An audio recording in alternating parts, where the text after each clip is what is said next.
Shalom saudara yang dikasihi Tuhan. Mari kita tunduk kepala kita berdoa.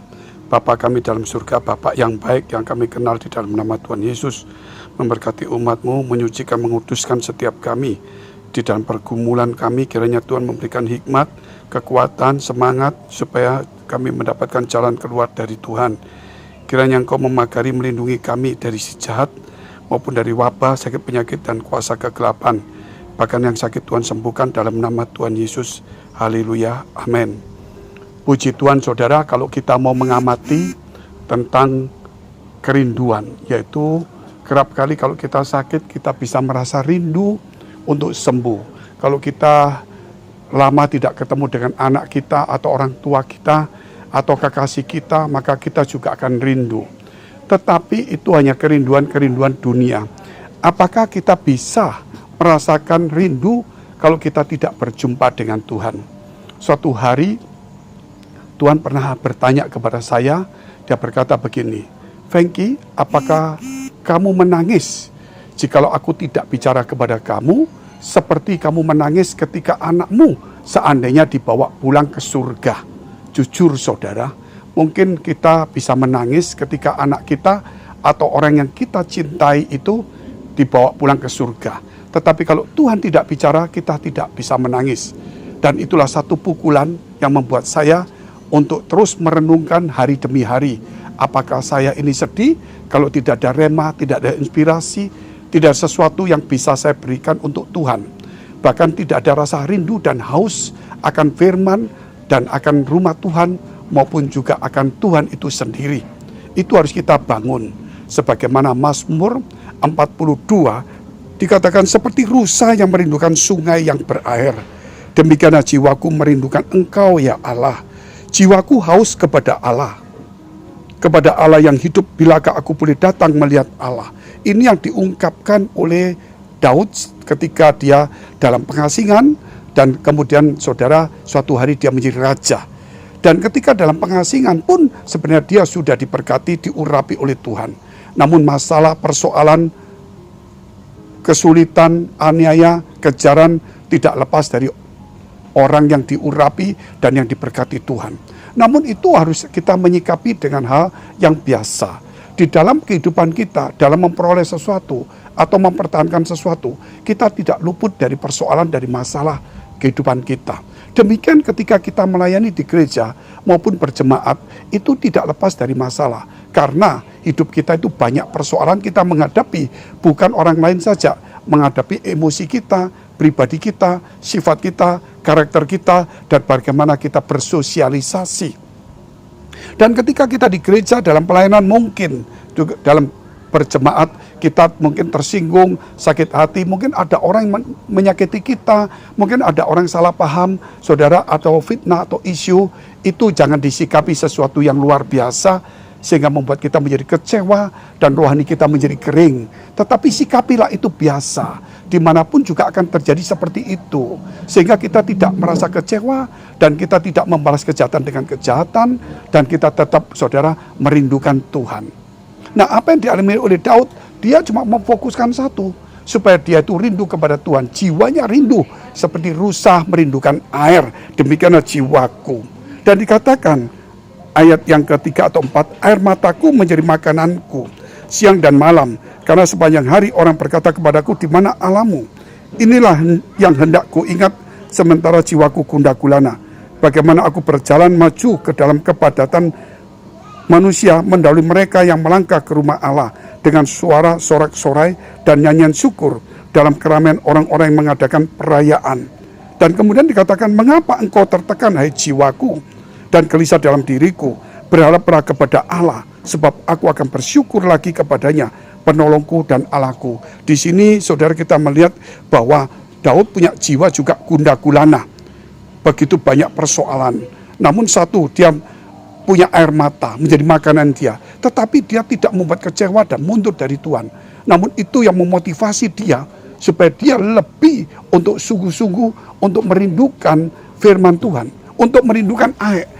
Ya, Tuhan sendiri. Jangan sampai ada kekecewaan, ada masalah, terus saudara kita tidak rindu kepada firman Tuhan.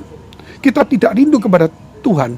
Bahkan kita mungkin ingin berbuat jahat, memikirkan kesalahan orang lain, memikirkan kejahatan orang lain, sehingga kita tidak bisa melupakannya, sehingga kita tidak bisa mengingat firman Tuhan, sehingga kita tidak bisa mengingat atau memikirkan tentang Tuhan, karena pikiran kita sudah disita oleh hal yang jahat. Lebih baik kita melupakan dan mengampuni, dan anggaplah sesuatu yang terjadi, entah itu menyakitkan, merugikan, entah salah paham, tersinggung, fitnah, anggaplah itu satu hal yang biasa, dan kita sikap itu dimanapun bisa terjadi.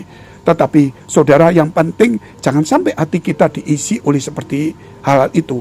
Walaupun kita punya air mata, pergumulan, tetapi jangan sampai kerinduan kita akan Tuhan itu lenyap. Yang muncul nanti kecewa, sakit hati, dendam, kepahitan, akhirnya mundur dari gereja. Itu saudara tidak tepat. Dan dikatakan dalam kesulitan dia walaupun air matanya keluar, jiwanya gundah gulana, banyak masalah, tantangan, dia tetap rindu Tuhan. Bahkan tetap dia melangkahkan kakinya kemana? Ke rumah Tuhan. Dia rindu untuk bersorak-sorai di tengah-tengah air matanya. Ini artinya orang yang rindu akan Tuhan, walaupun dalam tekanan dia rindu, saudara. Contoh seperti orang yang sakit. Dia sakit, tetapi dia merindukan anaknya yang hilang. Ketika anaknya datang, rasa sakit pun dia tidak bisa rasakan lagi. Karena dia sangat bersuka cita.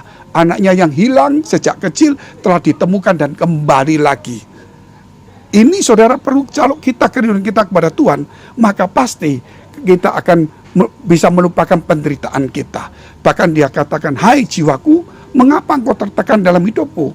Dikatakan, supaya berharaplah kepada Allah, sebab aku bersyukur dan penolongku dan Allahku. Jadi kita harus kembali berharap kepada Tuhan. Kekristenan kita saat ini, saudara, sudah tererosi. Oleh apa? Saudara, kita tidak siap menghadapi proses pergumulan, persoalan, yaitu gesekan antar kita satu dengan yang lainnya. Kita anggap ada persoalan, masalah itu cukup besar di gereja. Seakan-akan kita berkata bahwa itu persoalan luar biasa. Kami tidak mampu di gereja kok seperti ini. Padahal di gereja itu tempat peperangan untuk mematikan perasaan dan pikiran kita, ego kita.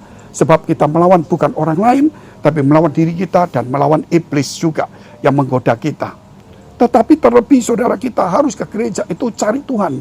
Harus tulus dan sungguh-sungguh, serta jangan sampai ajaran kita salah. Kalau ajaran kita salah, maka sungguh-sungguh maupun ketulusan kita tidak ada harganya. Demikian juga kalau kita sungguh-sungguh dan kita tulus, saudara, kalau sampai ajaran kita salah, tadi dikatakan tidak gunanya.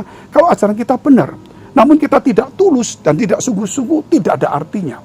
Salah satu itu tidak boleh hilang, yaitu kita tetap tulus tanpa motivasi apapun juga. Baik kedudukan, baik itu uang, pujian, jumpa dengan orang, kepopuleritasan, tidak boleh ada. Sehingga kita tulus cari Tuhan dan sungguh-sungguh beribadah atau melayani, dan ajaran kita harus tepat. Maka itulah saudara, kita akan kuat. Jadi di sini kesimpulannya, kalau kita sudah tidak rindu berarti ada kecewa. Kalau ada kecewa, ada sakit hati, dendam akan muncul semuanya.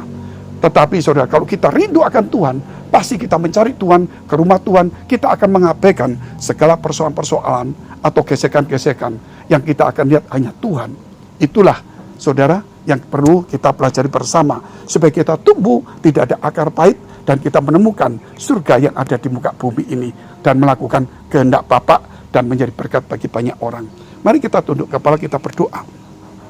Bapa yang baik yang kami kenal dalam nama Yesus, kami berdoa untuk firman-Mu, supaya setiap kami boleh dikuatkan, dibangun iman kami, rohani kami, supaya kami tidak mengalami kekeringan rohani, Tuhan, supaya kami mengalami jiwa kami segar di tengah-tengah air mata kami di tengah tekanan, kami tetap merindukan Tuhan, kami tetap bersorak-sorai di rumah-Mu, dan kami tetap berharap kepada Tuhan, sebab Engkau adalah penolong pemeliharaku. Saudara, jikalau engkau punya pergumulan, masalah, persoalan, tantangan, pekerjaan, rumah tangga, karir, studi, ataupun keuangan, dan pergumulan apapun juga, dekapkan kedua tanganmu di dadamu.